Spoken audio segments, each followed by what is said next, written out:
no, the plan is to let the Indians cross and then we will hit them. However, during the recce's, I also took my people to the other side to show them. Then all this was done during the Run of Kutch. Between the Run of Kutch and the 65 war, of my 3 battalions, 2 were posted out, one to Sialkot and one to Kasur. I was left with 1 battalion. And of that, only 75% were present, the rest were on leave. So therefore, I just had 1 battalion to carry out the task. The task was still the same. And on the 5th, we moved out. And on the 5th, I also got instructions to send 2 companies out of the 1 battalion I had. 2 of my companies had to go to the Ravi Bridge to protect the bridges. That left with me 2 rifle companies, which at that particular moment was a total of about 150 men, and 10 tanks were allotted to me. The Indians attacked, they came up to Batapur, and they were then trying to cross over. That was on the 6th. On the 7th, I was informed by General Sarfaraz that I had to put in an attack the very next day. And I said, well, they haven't yet crossed. He said, no, I'm sorry, but you'll have to put it in. I said, sir, do you realize that that is a complete suicidal attack? And he said, I can't help it, but this is what we have to do. So, next morning, we put in a quick, unexpected attack, which meant from the home bank, we had to go up to the siphon, cross over, and from there come down on the left bank of the canal. And there, the left bank, all it consisted of was about 20 foot of pathway. The rest of the area was marshy. We couldn't move troops through it, or tanks, or anything. In other words, we were confined to the road. But because our action was so unexpected, we managed to capture the exit there, so that we could then go forward onto Batapur. And we lost just 1 tank out of the 10. So the next phase had to take place, and I felt that with about 150 men, 10 tanks, and in front of me was the equivalent of an Indian brigade, consisting of, say, approximately 3,000 plus people.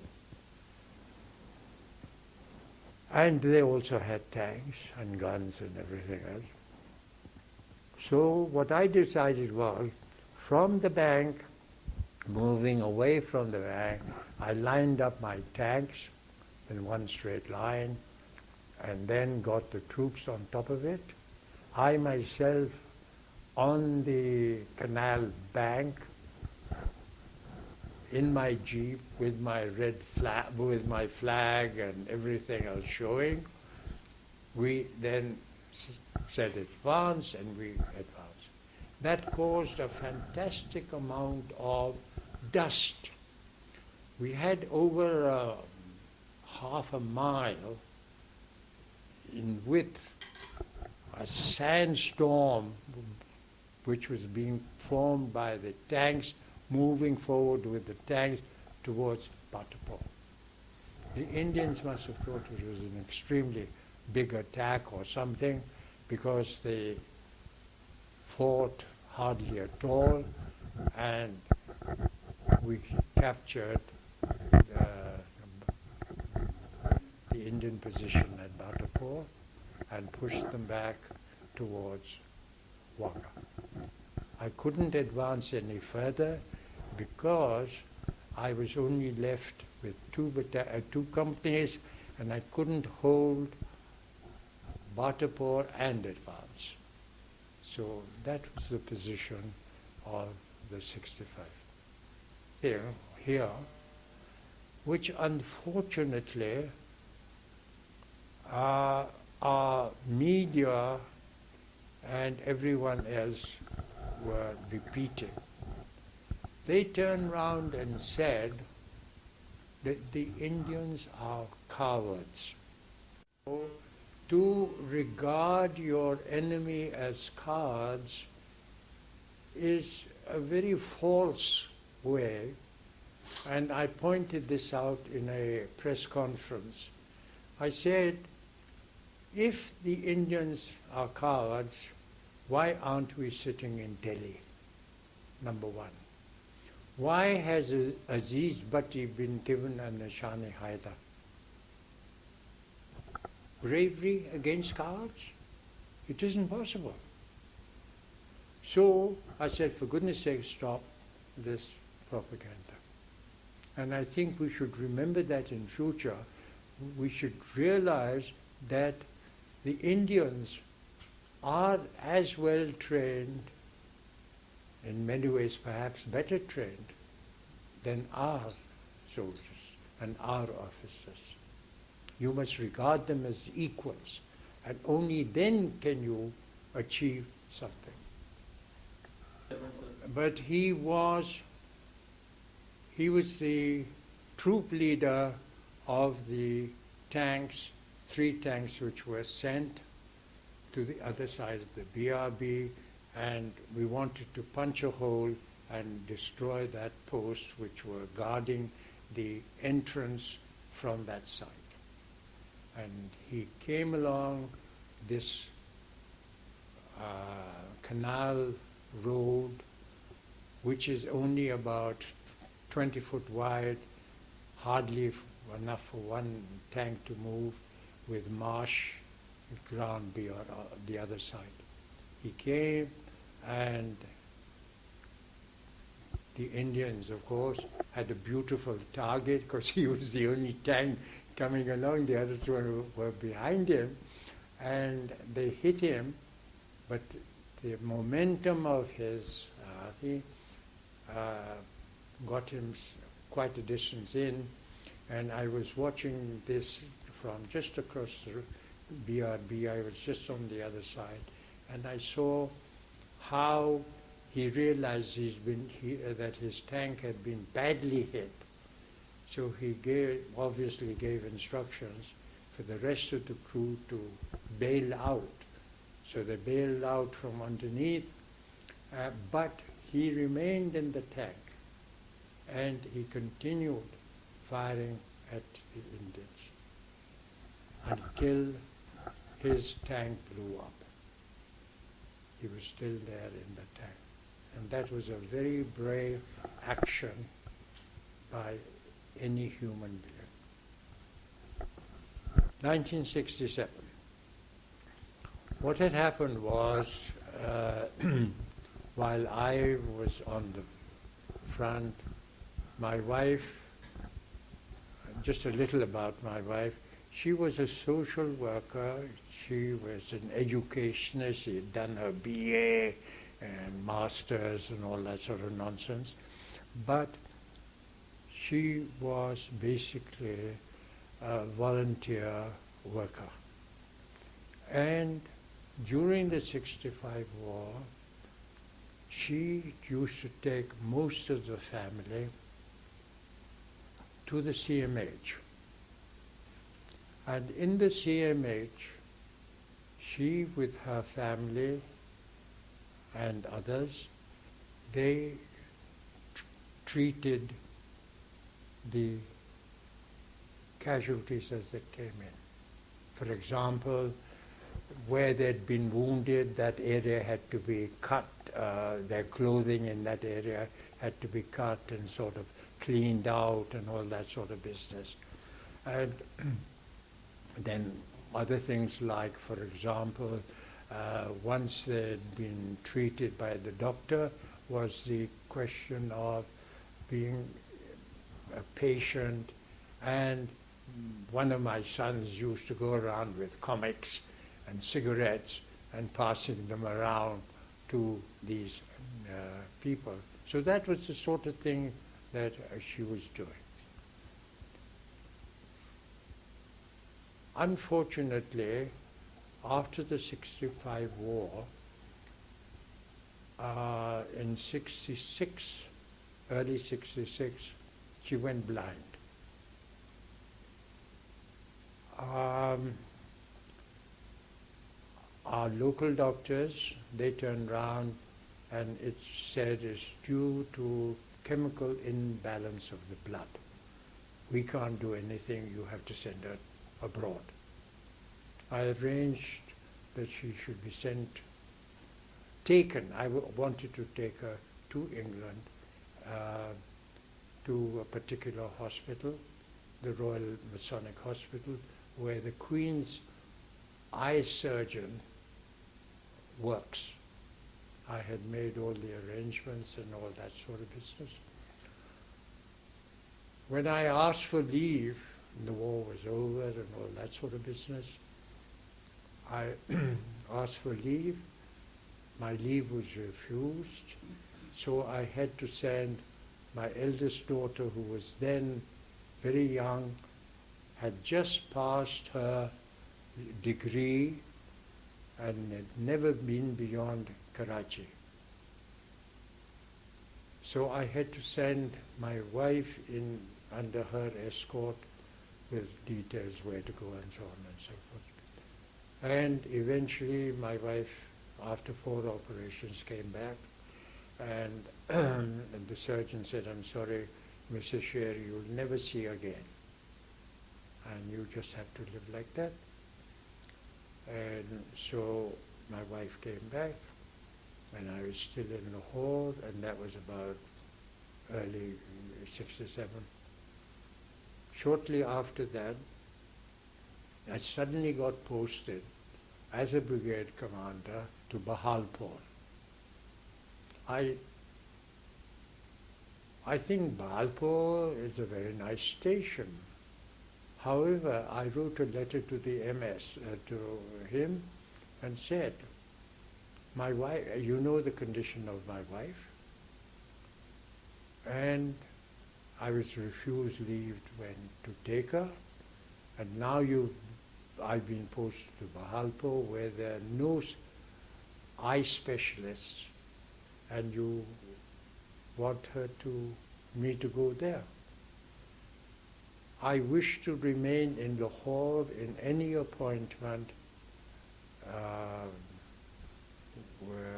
which can be made for me, until something can be done about my wife's eyes.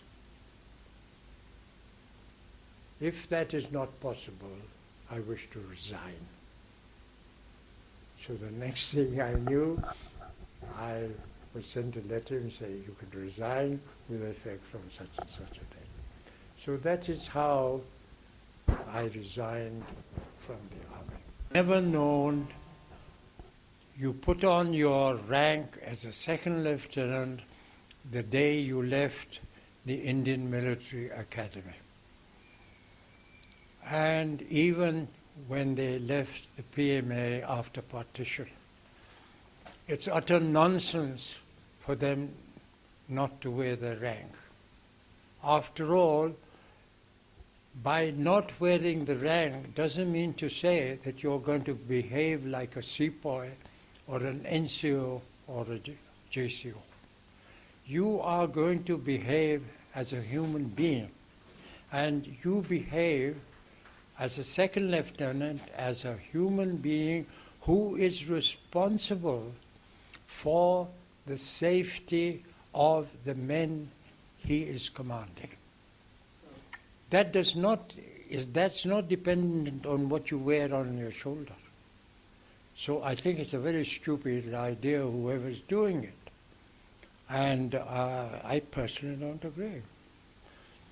Similarly, I feel that in our days, we used to play hockey, football, with our troops, and also basketball. That was much later. But the whole point is this: those two games you played as a player. You didn't play as a second lieutenant, a lieutenant, or a major, or a captain. You played as a human being. And so consequently, this relationship was established. Your relationship as an officer was established, how you played with them, whether you're using foul means or what, or cursing people or that sort of thing, that will all come out. But that is not the effect of what you're wearing. I'm probably a very bad example of belonging to the battalion, but I didn't take a chance or remember who was in the battalion or not. I would personally say that one must start from the right beginning. And the beginning is that the officers and the Jawans are part and parcel of one family. They are part and parcel of one unit. And they should act not as an officer, they should act as a member of that family. And you can only do that if you have that mental attitude, you have the not only the desire, but you actually play with them, take part in their interest. Now, for example, I remember in Landi-Kotal, the battalion was there, and they decided they would have a fancy dress, halagula. I was commanding the battalion, and what happened was I got hold of a pram, I put on rompers, and I was pushed in a cart, in the pram, as a baby. While the other, of course, they laughed and joked and all that sort of thing, but the whole point was this: I was taking part and parcel of what the troops were doing. They had also dressed up as clowns and fakirs and this, that, and the other. You see? Of your rank, you take part as much as you can in part of the unit. Be a damn good officer. But that is a thing, and you can only do that by knowing your profession and being prepared to learn from whether it's a sepoy or the Subedar Major. You see, you should be able to absorb, because they often have knowledge which you haven't, because their upbringing and so on has been different to yours. I think they're difficult times the whole time, you see. I mean, to say which was the worst, I think it's a bit... I think perhaps the thing I felt the most, that I resigned. I could have served more. I wanted to be in the army. I enjoyed being in the army. And just by virtue of the fact that they permitted me to resign on a principle, I resigned on a principle, but they could have easily made me stay on. I feel myself so blessed to have a sitting with a personality with so much of wisdom and war experience. Sir, I'm really thankful to you for sparing your valuable time for us. It has been my pleasure to meet you and to talk about my first battalion, which I joined. Thank you very much. Thank you, sir.